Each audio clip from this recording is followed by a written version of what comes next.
Alright, so we have another functions problem over here. It's f of x equals x squared plus 4 and f of 2a equals 8a. What is the possible value of a? Cool. So let me rewrite this up here so we can work on this together. So f of x equals x squared plus 4, and the question is saying f of 2a equals 8a. Now, if you've watched any of the previous videos, one of the things that I've been stressing in functions is to understand what your function is here. Your function here is really this thing, x squared plus 4. That's my function of f. That's my big main machine. Now, the question is saying f of 2a equals 8a. All that is saying is that's saying go to your function of f, which we just figured out is x squared plus 4, and whatever is inside the parentheses, no matter what it is, you plug it in for x. So if I go to my function, which is x squared plus 4, I see that x, instead of that x, I'll plug in a 2a. So it'll be 2a, which is in parentheses, squared, plus 4, and then it's saying it equals 8a. So whatever's inside the parentheses, you always throw that in for the x in your function. That's all it is. It's nothing more than that. And then I'm going to solve for a because it's saying it equals 8a. So I set it equal to 8a, and then I go ahead and I distribute, do whatever I need to, combine my like terms and so forth. And I'll solve for it. So 2a squared will be 4a squared plus 4 equals 8a. Let me take this up here on the right side. So let me just rewrite that. It'll be 4a squared plus 4 equals 8a. And now I see something that's common in all of them, and there's a 4. So I'll divide everything by 4.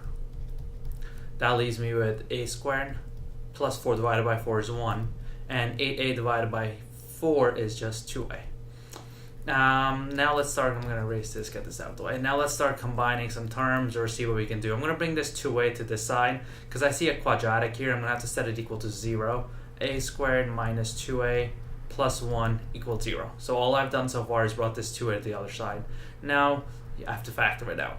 So I have two steps at this point. If this was a grid-in question where they don't give me answer choices, then I do have to solve it out. But if you're not comfortable factoring it out after this step, what I can do is I can go through all the answer choices, plug those values of a in, and see which one works out. So let me just give you an example real quick. So a is negative 2. So if I plug in negative 2 in for that a, and that's answer choice a, would be negative 2 squared would be 4. So let's write that 4 there. negative 2 times negative 2 would be positive 4, and then plus 1.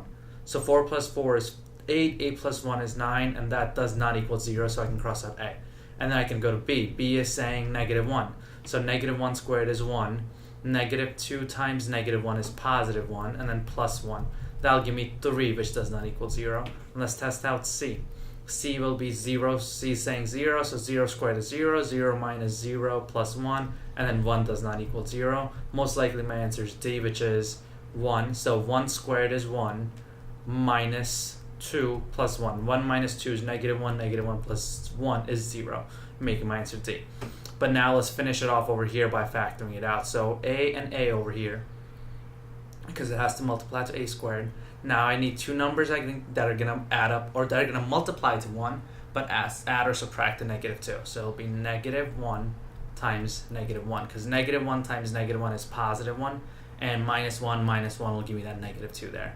And then if I were to solve for the a over here, it would just be a minus 1 equals 0, and a would equal 1. So that's how I can factor it out, go from this step to this step. But just because I had these answer choices, I can also plug those answer choices in here to see which one works out. So you can either get to a, the value of 1 this way, or you can plug in the answer choices, but the answer here should be D. I think this is the more important part here. What I had over here is understanding how to solve for a function. Whatever is inside the parentheses, you plug it in for x, and then it's saying equals 8a, so that's how we set it up, and then take it from there.